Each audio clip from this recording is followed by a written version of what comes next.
আরেকটা প্রজাতি বের হবে, এর নাম ইয়াজুজ আর মাজুজ। নাম শুনেছেন? এই যে এই সূরার মধ্যেই আছে, এই সূরা কাহাফের কথা বললাম না, সূরা কাহাফের পিছনের দিকে আছে ইন্না ইয়াজুজ ওয়া মাজুজ মুফসিদুনা ফিল আরদ। যুলকারনাইন বাদশার কথা পড়বেন, তিনি এই যে দেয়াল নির্মাণ করে দিয়েছিলেন লোহা এবং তামা দিয়ে, মনে আছে, পড়েছেন? আচ্ছা, এই ইয়াজুজ আর মাজুজ যখন বের হবে পৃথিবীর পানি খেয়ে শেষ করে ফেলে দিবে একেবারে। এরা এত বেশি হিংস্র হবে যে এদের সাথে লড়াই করার মতো ক্ষমতা কোনো মানুষেরই থাকবে না। এমনকি ঈসা আলাইহিস সালামেরও নয়। ঈসা আলাইহিস সালাম তুর পাহাড়ে চলে যাবেন মুসলিমদেরকে নিয়ে, তুর পাহাড়ের ভিতরে মুসলিমরা সেখানে লুকিয়ে থাকবে, পৃথিবীর মেসাকার অবস্থা হয়ে যাবে, পৃথিবীর পানি খেয়ে শেষ করে ফেলে দিবে হিংস্র প্রজাতি। তখন ঈসা আলাইহিস সালাম আল্লাহর কাছে দোয়া করবেন, আল্লাহ এই বিভৎস জাতিকে ধ্বংস করো। আল্লাহ রাব্বুল আলামিন তখন ওই ইয়াজুজ আর মাজুজের এই কাঁধে, ঠিক কাঁধের মাঝখানে একটা ভাইরাস জন্ম দিবেন। কি জন্ম দিবেন? ওই যে বলি না মহামারীর ভাইরাস, অমুক ভাইরাস তমুক ভাইরাস, এই ভাইরাস আরও সামনে আছে বাকি এখন। ওই ভাইরাসে, ওই পোকায়, ওই ব্যাকটেরিয়া বা যেটাই হোক আল্লাহ পাক যাই দিবেন, এতে করে ইয়াজুজ আর মাজুজের পুরো প্রজাতি ধপ ধপ ধপ করে মারা যাবে। মানে এটা ছোঁয়াচে রোগ হবে। কি রোগ হবে? ছোঁয়াচে। ঠিক যেমন আমরা একটু করোনা দেখলাম না, একজন থেকে আরেকজন, একজন থেকে আরেকজন, এরকম জিনিস চলবে আরও বিশ্বে। আর এখনকার নতুন রিসার্চ হচ্ছে ওই সাইবেরিয়া অঞ্চলের যে বরফগুলো আছে না, ওর নিচে এই 1 লাখ বছর, 1.5 লাখ বছর, 2 লাখ বছর আগের ভাইরাসগুলো নতুন করে জায়গা শুরু করেছে এখন। হ্যাঁ, এগুলো বিজ্ঞানীরা বলছেন যে এগুলো আবার কোন দিন জানি পৃথিবীতে আত্মপ্রকাশ করা শুরু হয়। সব কিছুই ঘটবে। বিশ্বটার খুব রহস্য আছে, বিশ্বটার অনেক রহস্য আছে। আল্লাহ পাক এগুলো খেলার ছলে সৃষ্টি করেন নাই, পরীক্ষা। লিয়াবলুয়াকুম আইয়ুকুম আহসানু আমালা, আল্লাহ পাক বলেছেন। এরপরে ইয়াজুজ আর মাজুজের সব প্রজাতি মারা যাবে। নবীজি বলছেন জমিনে কোনো জায়গায় ফাঁকা থাকবে না, সমস্ত জায়গাতেই ওদের দেহ পড়ে থাকবে। আল্লাহু আকবার। এরপরে ঈসা আলাইহিস সালাম আল্লাহকে বলবেন, আল্লাহ জমিনটাকে পবিত্র করে দাও। আল্লাহ পাক কি করবেন জানেন? বড় বড় নখরওয়ালা, বড় বড় নখ আছে, নখ দেখেছেন? বড় বড় নখওয়ালা একটা স্পেশাল প্রজাতির পাখি আল্লাহ পাঠাবেন। কি পাঠাবেন? পাখি। এটা কোন পাখি, কি নাম আমরা জানি না, মহাবিশ্বের কোন জায়গা থেকে আসবে তাও জানি না, পৃথিবীতে আসে কিনা তাও জানি না, আল্লাহ পাঠাবেন। আবাবিল, তয়রন আবাবিল যখন আল্লাহ পাখি পাঠিয়েছিলেন না, ও আরসালা আলাইহিম তয়রন আবাবিল, আসলে ওই পাখির নাম কিন্তু আবাবিল না, আবাবিল মানে হচ্ছে ঝাঁকে ঝাঁকে। তো ওই পাখি কি আর দেখা গেছে? ওই রকম করে পাথর কেউ নিক্ষেপ করেছে? আর ঠিক এরকম করে এই এক শ্রেণীর পাখি আল্লাহ পাঠাবেন যাদের নখগুলো খুব বড় বড় হবে, বিশাল বিশাল নখ। এই নখগুলো দিয়ে তারা দেহগুলোকে উঠাবে, উঠিয়ে নিয়ে কোথায় যে ফেলে দেবে আল্লাহ ভালো জানে। সুবহানাল্লাহ, আল্লাহু আকবার। আল্লাহ পাক বিশ্বে কত কি বাকি রেখেছেন এখন। এরপরে আল্লাহ পাক কি করবেন জানেন? আল্লাহ পাক বৃষ্টি বর্ষণ করবেন। এত বেশি বৃষ্টি হবে, এত বৃষ্টি হবে, জমিন ধুয়ে পরিষ্কার হয়ে যাবে। হাদিসে আসছে জমিন একদম চকচক করবে, জমিনটা পরিষ্কার হয়ে চকচক করতে থাকবে। এরপরে কারণ ওই ভাইরাস তো ধুইতে হবে না, ভাইরাসকে ধুয়ে সাফ করতে হবে। তারপরে ঈসা আলাইহিস সালামের সময়ে বলা হচ্ছে, তার সময়ে একটা ডালিম দেখেছেন কি না? আনার ডালিম, এই ডালিমের যে খোসা হয় না, এই ডালিমের খোসার নিচে একটা পুরো পরিবার আশ্রয় নিতে পারবে। কি বুঝলেন? এত বড় বড় ফল হবে, এত বরকত হবে জমিনের মধ্যে। কখন বরকত হয়? যখন একটা জনপদের অধিবাসীরা আল্লাহর সামনে আত্মসমর্পণ করে, তখন আল্লাহ বরকত দেন। আমরা কি আত্মসমর্পণ করছি?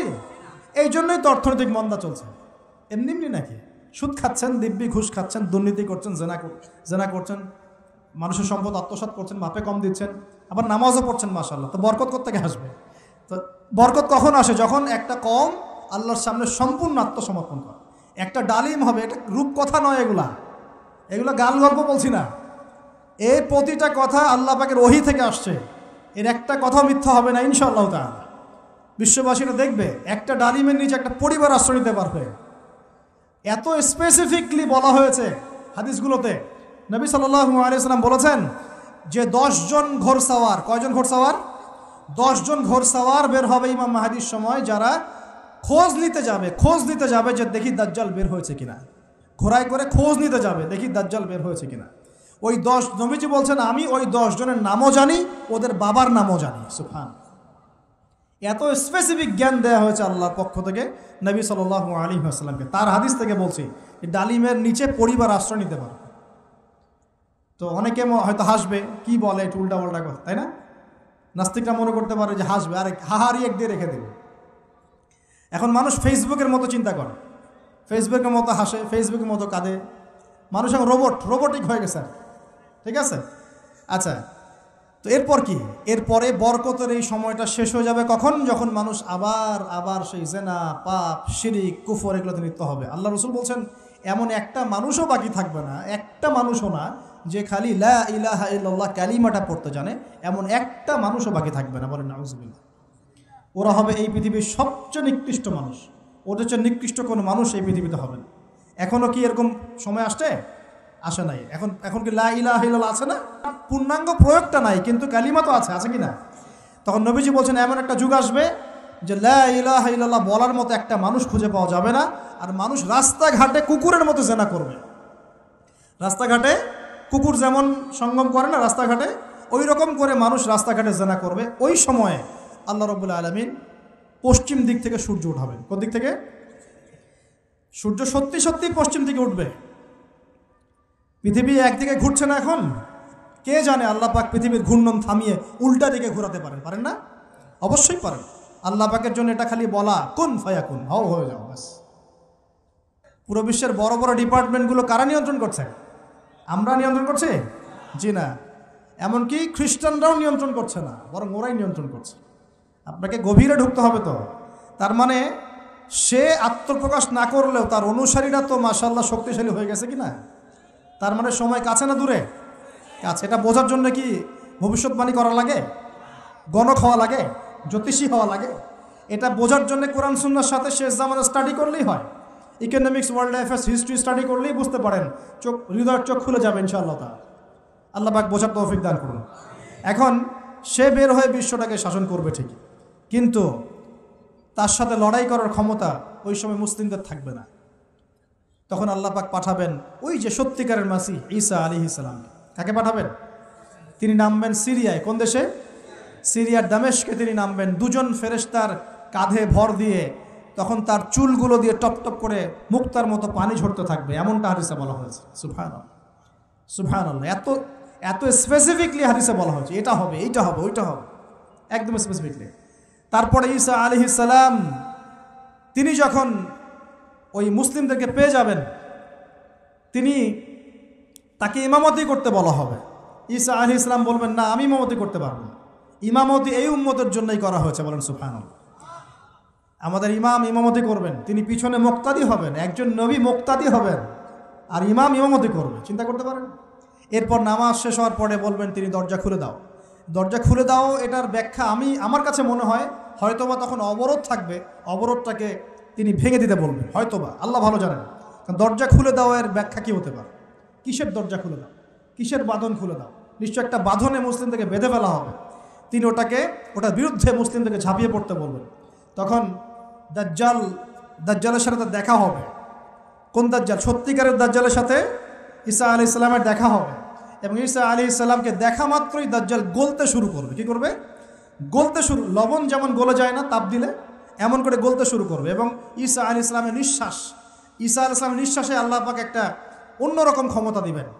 ঈসা আলাইহিস সালামের নিঃশ্বাস যতদূর পর্যন্ত যাবে দাজ্জাল পালাতে থাকবে। তার নিঃশ্বাস গিয়ে দাজ্জালের গায়ে লাগা পরে দাজ্জাল ওইখানেই মারা যাবে।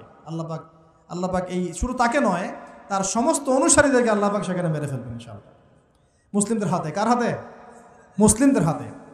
এটার জায়গাটা মেনশন করা আছে, বাবেলুদ নামক জায়গা। কোন জায়গা? বাবেলুদ। যান গুগল সার্চ করে দেখেন বাবেলুদ কোন জায়গায় আছে। আমি বলে দিব না, দেখেন কোন জায়গায় আছে, কারা ওটা নিয়ন্ত্রণ করছে দেখেন। ওইখানে দাজ্জাল মারা যাবে। মানে সত্যিকারের মাসিহের হাতে মিথ্যা মাসিহ মারা যাবে ইনশাআল্লাহ, ঠিক আছে? এবং তার অনুসারীদের পতন হবে। এরপরে ঈসা আলাইহিস সালাম এই ক্ষমতাটা দখল করবেন এবং সারা বিশ্বে তিনি শান্তি শৃঙ্খলা কায়েম করবেন। একজন ন্যায়পরায়ণ শাসক হবেন ইনশাআল্লাহ তাআলা। এবং তিনি নতুন কোনো শরীয়ত নিয়ে আসবেন না, উম্মতে মুহাম্মাদের শরীয়ত কায়েম থাকবে ইনশাআল্লাহ। এরপরে 40 বছর তিনি রাজত্ব করবেন। কত বছর? 40 বছর। এবং তার বিবাহ শাদীও হবে এবং তার ইন্তেকালও হবে। তাকে দাফন করা হবে নবী মুহাম্মদ সাল্লাল্লাহু আলাইহি ওয়াসাল্লামের ঠিক পাশেই। আল্লাহু আকবার। ঠিক তার পাশেই দাফন করা হবে। এরপরে মানুষ আবারও খারাপ হওয়া শুরু করবে। কেমন খারাপ হবে? ও আচ্ছা, মাঝখানে একটা কথা বলতে ভুলে গেছে।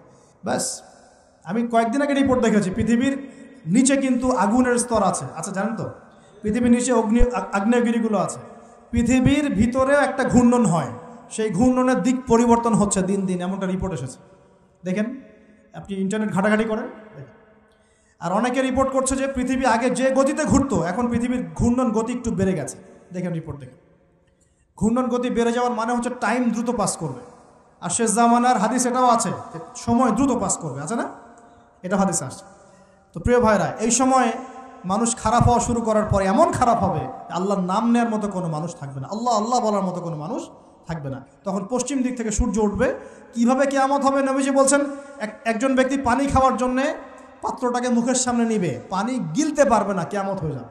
নাউযুবিল্লাহ। ইযা ওয়াকাআতিল ওয়াকিআ লাইসা লিওয়াকাআতিহা কাযিবা আল কারিআতু মাল কারিআ ওয়া মা আদরাকা মাল কারিআ, আছে না? আম্মা ইয়াতাসাআলুন আনিন নাবাইল আযীম। কত সূরা আছে কিয়ামত সংক্রান্ত, পড়ে দেখেন। ইযা যুলজিলাতিল আরদু জিলজালাহা ওয়া আখরাজাতিল আরদু আথকালাহা ইযা শামসু কুওয়িরাত ওয়া ইযা নুজুমু ইনকাদারাত। এই সূরাগুলো পড়ে দেখেন। আম্মা পারার শেষ পারাটা, যেটা 30তম পারা, এর সূরাগুলো পড়ে দেখেন। কিয়ামত চোখে দেখতে পারবেন ইনশাআল্লাহ। সিংহায় ফুঁক দেওয়া হবে। আল্লাহ পাকের ফেরেশতার এত ক্ষমতা আল্লাহ দিয়েছেন, একটা ফুয়ে পুরো মহাবিশ্ব ধ্বংস হয়ে যাবে ইনশাআল্লাহ। চারটাখানি কথা নাকি? দ্বিতীয় ফুৎকারে আবার সবাইকে জীবিত করা হবে। এবং এই যে দুনিয়ার জীবনটা আমরা কাটাচ্ছি, এই 30, 40, 50, 60, 100 বছরের জীবন, এই জীবনের এক একটা হিসেব আল্লাহর সামনে দাঁড়িয়ে সেদিন দেওয়া লাগবে। অতএব এই দুনিয়ার জীবনটাতে প্রস্তুতি গ্রহণ করি, 5 ওয়াক্ত নামাজ পড়ি, যাকাত দেই, কালিমা বোঝার চেষ্টা করি, আল্লাহ তাওহীদ শিখি, জানি, বুঝি, নবীর সুন্নত অনুযায়ী আমল করি, হালাল খাই, পরিবার গড়ি, মানুষকে সৎ কাজে দাওয়াত দেই, অসৎ কাজে নিষেধ করি, ইসলামকে আল্লাহর জমিনে প্রতিষ্ঠা করার চেষ্টা করি। আল্লাহ পাক যা দিয়েছেন, জানমাল, সময়, শ্রম, আল্লাহ পাক যা দিয়েছেন, ক্ষমতা, প্রতিপত্তি, সম্পদ, এগুলোকে আল্লাহর দিনের জন্য ব্যয় করি। ইনশাআল্লাহ দুনিয়া সফল হব, পরকালে সফল হবে ইনশাআল্লাহ আযজা ওয়া জাল। আল্লাহ পাক আমাদের সবাইকে সমকালীন ফিতনাগুলো সম্পর্কে সচেতন থাকার তৌফিক দান করুন, এবং এই রমজান, আসন্ন রমজানে পরিপূর্ণরূপে ইবাদত করার তৌফিক দান করুন, এবং এই ইবাদত এবং শিক্ষাগুলোকে সারা বছর ধরে রাখার তৌফিক দান করুন, এবং জামানা সম্পর্কে সচেতন থেকে আগামী দিনে যা হবে সেভাবে পদক্ষেপ নেওয়ার তৌফিক আল্লাহ পাক দান করুন। আমিন।